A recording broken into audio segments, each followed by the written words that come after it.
Hello, my name is Jacob Burton, and this is a newsletter presentation for data visualization and reporting at Southwestern College Professional Studies. This course is instructed by Professor Herbert. This newsletter is about the movie Godzilla x Kong: The New Empire. Now, I saw this movie a week and a half ago, and I'm going to provide a summary and some awesome numbers for people that are interested in Godzilla and the MonsterVerse. I'm also letting you know up front that this presentation is a massive spoiler for anyone who hasn't seen it. Alright, so Godzilla x Kong begins 3 years after Godzilla and Kong clashed with each other in Hong Kong, and the final battle ending with a team up to defeat Mechagodzilla. Godzilla becomes the guardian of the surface of the Earth, while Kong takes up home in Hollow Earth and tries to find others like himself. Godzilla's first fight to defend the surface of the planet from the Titans is with Scylla in Rome. So Godzilla easily defeats Scylla and rests in the Roman Colosseum afterwards, and humanity, while that's going on, continues to struggle with the idea that they have Godzilla sleeping in the Roman Colosseum and that they're powerless to stop the Titans. So the United Nations after this is calling for the elimination of the Titans just constantly after all the destruction they're causing. And they're calling for government control of the scientist-led group Monarch, who's in charge of monitoring these monsters. Meanwhile, Kong ends up discovering a sinkhole that leads him to an uncharted area of Hollow Earth. And he ends up actually encountering a small group of apes that he ends up skirmishing with in the beginning. So he ends up fighting them. After he defeats them, he convinces one of them to take him to their leader. A group of scientists that closely track Kong pick up a signal from Hollow Earth and head down to find an ancient tribe as well during that time. The signal ends up being an ancient tribe communicating with Godzilla to warn him of this attack coming from an ancient enemy of Godzilla's. So Godzilla decides to power up by absorbing radiation from a nuclear facility in France. And that brings us to our first chart for the numbers over here. When we look over at it to the left, we can see an estimate of how much radiation Godzilla absorbed from the nuclear power plant and compare it to the amount of radiation an American experiences in an hour. So the numbers that were pulled were from their Chernobyl incident, and that was about that amount, 300,000 MSV an hour was emitted by the Chernobyl incident. So I'm using that as a rough estimate for what Godzilla may have absorbed from the nuclear power plant. It could have been more than that. And if we look at the number on the right of that, we can see that the average American experiences orders of magnitude less than what Godzilla absorbed. So it's significant in his power up.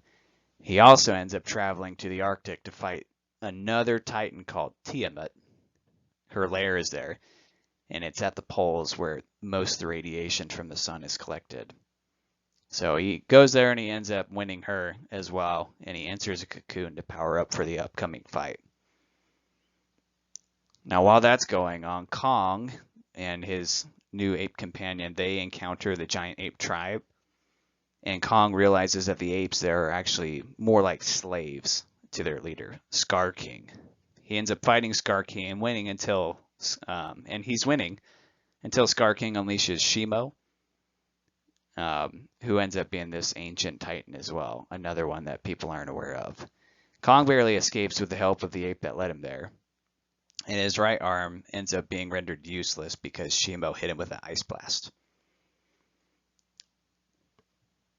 Now while Kong is battling Shimo, are really retreating from them, that scientist group from Monarch that traveled down to Hollow Earth ends up working with the ancient tribe to awaken another Titan called Mothra.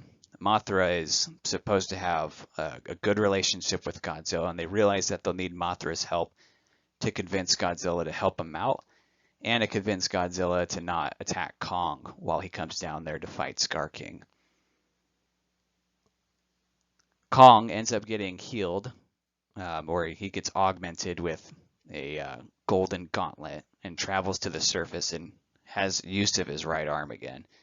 And he and Mothra travel to the surface. Once they get up there, they convince Godzilla to come down and engage in an epic battle with Shimo and Scar King.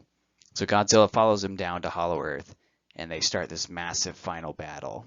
they end up going through a portal that leads them to the surface of the Earth in Brazil, where Godzilla actually ends up being unable to overcome Shimo's ice powers, ends up getting taken out of the fight. And while that's happening, Kong is fighting against Scar King, and he's winning against Scar King until Shimo is freed up and turns its powers again on Kong. But Kong ends up receiving help from the other giant ape who helped him earlier, and that ape takes out Scar King's ability to control Shimo.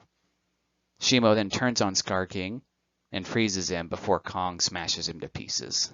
After that, basically, the heroes saved the Earth from the Second Ice Age. That was the significance of Shimo going to the surface, and why Scar King wanted to get there in the first place. After that, Godzilla returns to Rome to rest in the Colosseum again. I guess that's his new place. And Kong returns with Shimo to Hollow Earth to lead the ape tribe and lead them to a brighter future. Monarch, after all that is over, they continue to advocate on behalf of Godzilla and the other Titans to ensure that world governments avoid any unnecessary conflict with the surface world's champion, despite his questionable and expensive methods of defending them. Now, let's speak to the other two charts. In the New Empire, we see nearly twice the amount of monster screen time than the last Godzilla and Kong movie. So if you look over there on the left, the yellow is Godzilla versus Kong, and this bottom one is Godzilla x Kong, the New Empire. We also see below that the New Empire grossed $194 million in ticket sales globally, and current estimates show that amount to surpass any of the previous MonsterVerse movies. Now with that, I will conclude this newsletter by saying I had a great experience watching this movie. I'm a big fan of the MonsterVerse movies, and I hope that they continue to make more. And if you haven't seen it, hopefully the way I described it wasn't a way to dissuade you from going to see it. Thanks.